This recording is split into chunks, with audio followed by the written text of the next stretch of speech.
Tuan mensien bakui hanga rung hapoka donu jonga to ping kui farki pop jonga shong sa hapo jonga amin simba kui jingkula toya sila hapo jonga to pensai yang abaswan ngan ingan yai badme.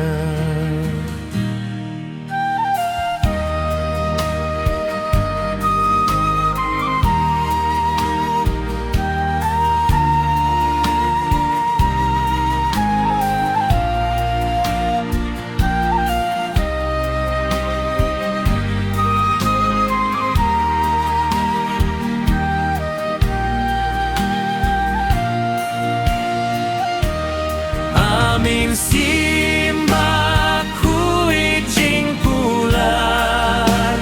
toya sila hapo jonga